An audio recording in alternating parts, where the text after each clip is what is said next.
Do you know who hasn't built good personal brand? That Probably Fyre Festival crap. Yeah. They're losing so brand much is- money. It's ridiculous. yeah. They're down the gutter. They're I don't know how they're paying for what they've got to pay for. Yeah, because surely it's not Billy. What is it, Billy McFarlane. Billy McFarlane. Surely it's not him. I think he's in the can. Because I think he's in the can. he's gone. Where's Ja Rule is cleared of all, because this just came out. Yeah, that I think 277 people that attended the Fyre Festival, they're getting paid out $7,220 each. It was a class action lawsuit. The festival was meant to be in 2017, and it sort of happened where people went. It was shitty. nothing like what they promised. It was nothing like what they promised. No. There wasn't the celebrity draw cards. Artists start backing out from this festival. It wasn't the luxury resort in the Bahamas. It was meant to be Pablo Escobar's old island. They couldn't even do it at that because they had some running water issue. Who was it that promoted it and then took their post down? Kendall Jenner. Kendall Jenner. I think lots of social media. $250K she was paid to put that post up. Ridiculous. It was an orange tile. thumbnail, orange tile, and a lot of other people did it. She got fined $90K for doing it, for putting that post up. Would you good return though?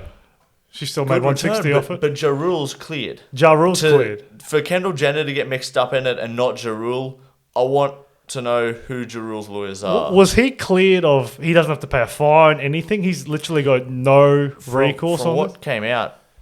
Ja Rule's cleared of any wrongdoing. Like if you watch that documentary, he's almost as much of a it's Billy McFarlane, I think, leads it.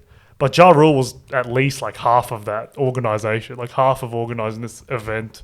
The thing with Billy though is that like he messes around with money way too much, on multiple occasions, and no wonder he's now being put in the can. Yeah, because wasn't he running some scam email thing after Fyre Fest while he was being? That was how the documentary ended. It's like, what are you doing, man? It was like just never learned a lesson. Just kept doing the same shit over and over again. Well, do we no? Because in that documentary too, like those workers, did they ever end up getting paid? And does this?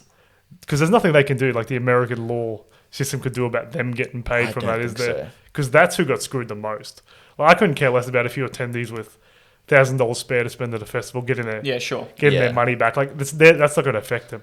But those like hundreds of people who just worked, from what it was explained, like a month straight, no rest, being promised all this money. Yeah. Got nothing. Got screwed over. It's so ridiculous. I'll be honest, the construction industry's like that though. Yeah. Not always like that, but they screw each other over. Constantly. Yeah, it's cutthroat. There's so many stories of big buildings happening and the company that was doing it goes bankrupt mid-build and it's just an abandoned site. There's a lot of those in China that they call like there's an abandoned cities. Yeah. There's people here in Oz, in Brisbane, who, even just like a duo builders group, they might start and one builder doesn't pay the other and vice versa, steal money. It's like that throughout the whole industry. We recently built a house. We sold that one and moved into here. But that house, when we were finding the builder, we had to look at also the building company's financials just to make sure, okay, well, if they're going to spend 8 months building the house or however long it takes, are they going to be able to keep operating as a company so that they don't stop mid-job? And then and they were fine.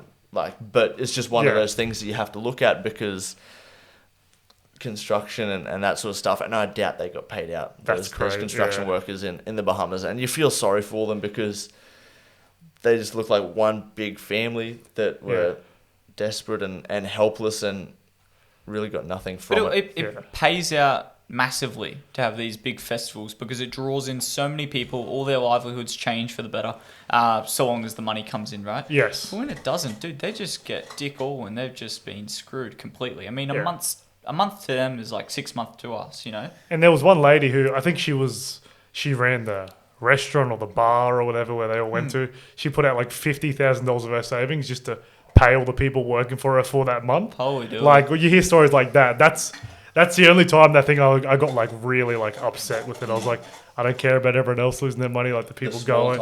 Yeah, but then those people work. It's just like that's ridiculous. $50K. Yeah, that is really silly. And then we've got like what's her name, Kendall Jenner, who walks away with $250,000, take 90 grand. Like she doesn't really suffer for that wrongdoing, and she. But I don't know if she was a part of it really. But she's participated and advertised it, and that false advertising is just completely messed with people's. I don't know where I fall. I don't think she should have got like any more punishment than she got. I'm surprised. I didn't even know she got 90. Yeah, I don't think she deserved it because she just put up a little thing advertising it 4 years ago now. Yeah, that's the thing, because to them that's their whole business, is they'll promote things. They don't necessarily. Do they have a duty of care to like know everything about the company? Because like, say someone, they use this example in the documentary. Say like an influencer or a famous person does a promo for a car and has a recall because there's like bad airbags or something dodgy about the car. Should they then get punished for that? I don't think so. Yeah, well, isn't that what we were talking about the other episode with the whole BitClout thing? Like, we're trying to say that these people, the power they wield with their name and the words they use, that completely dictates what some people decide to do with their life. For example, we've got like the Kardashians. People follow them religiously. There was a show, Keeping Up with the Kardashians. Yeah. I mean, these influencers, in my opinion, they need to take ownership for what they say and really analyze what they're putting on their name, because those who aren't more analytical will just follow them completely. Does that sort of make sense? It makes sense. I also don't feel that bad for those people then, because there's got to be some personal responsibility. If you're just following this person because they're an influencer, which is... crazy. Like, if you're going to just do things because they say that, like, I struggle to feel bad for those kind of people too. Like, it's understandable sometimes, but yeah, sure. I don't know if it's their fault unless they're like outright scamming. They're not a part of it at that point when those tiles went out. I don't know when it was, but it would have been well before the actual event was meant to take place. And so it would have been part of the promotion. Like, at that point, They took them out there. That was the stick. They took them out there. They showed them a great time, what it's going to be like. But at that point, they hadn't built anything. But they seemed to be flush with cash, having a great time. At that point, like, even just analyzing it, like, it seems fine. And where's so for example, all that money that the audience has paid into, the Fyre Festival, where's all that money sitting now? I think they used it to try and make it work. I think they had no money. Yeah, it just wasn't. They had no money. They hadn't worked out what they needed. Yeah, sure. They were so underprepared. Because then what they did is, and they go into this in the documentary, but they started asking people to top up their cards. So they had this card. It was like a go-kart or a TransLink where you preload it, and that was your spending money for the festival. And they were convincing people to try and get people to do that. They were struggling. And then he was taking trips to New York to try and get people to. And this is what got him, isn't it? Like, wasn't it like falsely, or getting investments based on like false claims? That's what he went to jail for, essentially, because he was telling these investors that this is how much money we did and this is where we're at, and that was blatantly lying. And isn't that like the main thing he's you like put in jail for? He's debating like people into thinking that. I'm not sure because for some, don't quote me on that, but I believe it was something to do with like that stuff's probably where he went to jail for. More than misleading some festival goals. Well, because, I guess the criminal trials were done. That was, I think, 2 years ago now. But this was the civil lawsuit that came from the suing and the class action, ending with $7,000 to be paid out to each attendant.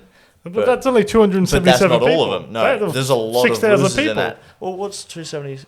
I think there was 6,000 people who went to that thing. So what happened to the rest of them? They just weren't part of the class action lawsuit? Well, I mean, obviously the company doesn't have enough money, so where are they going to find the other few dollars? You know what I mean? Just pay out the 277 most. That's only $2 million.